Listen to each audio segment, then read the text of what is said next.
हे आइल बानी तोहरा गलिया केने बारू हमर ललिया देखना यारवा के कैसा भइल बा हलिया बढ़ता बेचैनी दादा मुश्किल भइल बा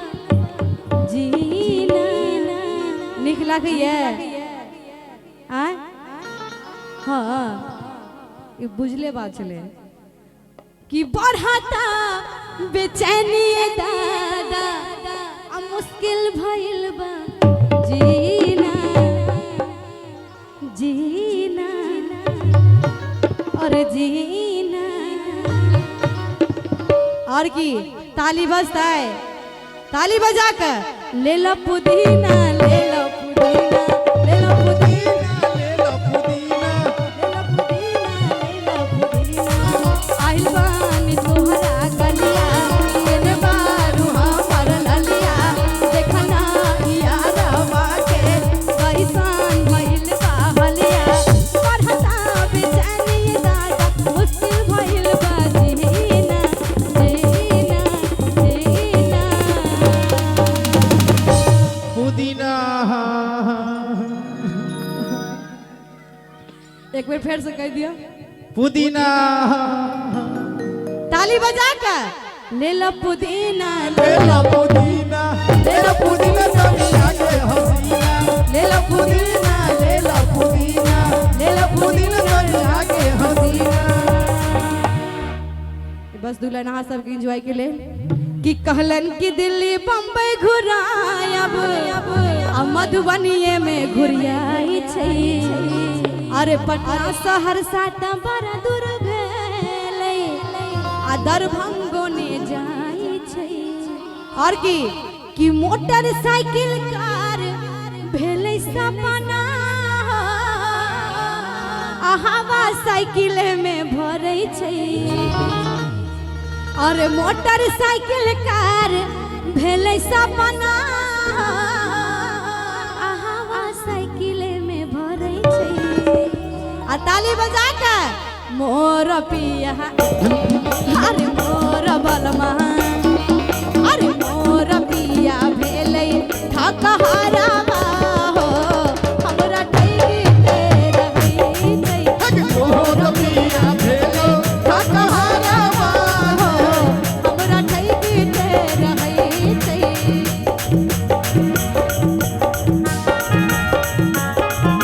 बहुत बढ़िया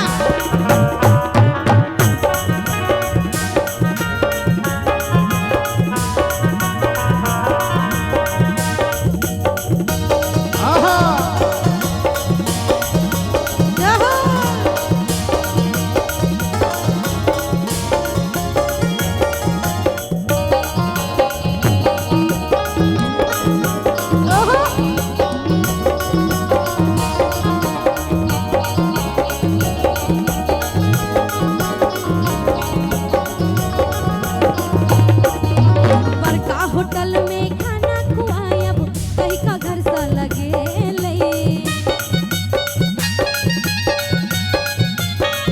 सकरी टिसन पर कचरी खुआ का मन के तगदई कह दिल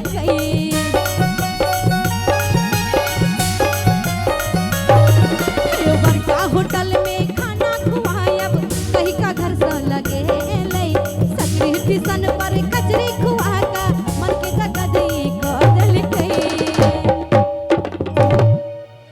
बड़का होटल में खाना खुआयब आ कहीं का घर सा लगे आ सकरी टिसन पर कचरी खुआ आ मन के दगधई कह दिल और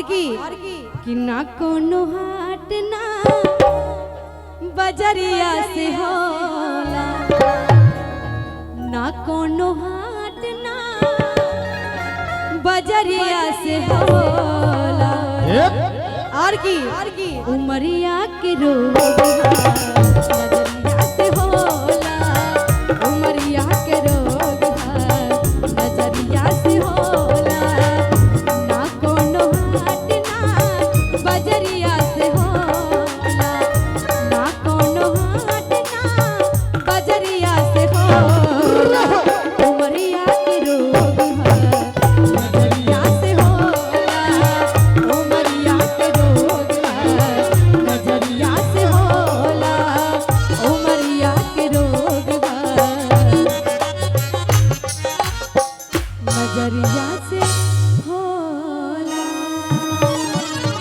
हे यो बड़का होटल में खाना खुआयब आ कही का घर सा लगे लई आ सकरी टिशन पर कचरे खुआ का आ मन के दगधई को दिल कई और की चिप्पी साटल पहिरा भैया सारी हाँ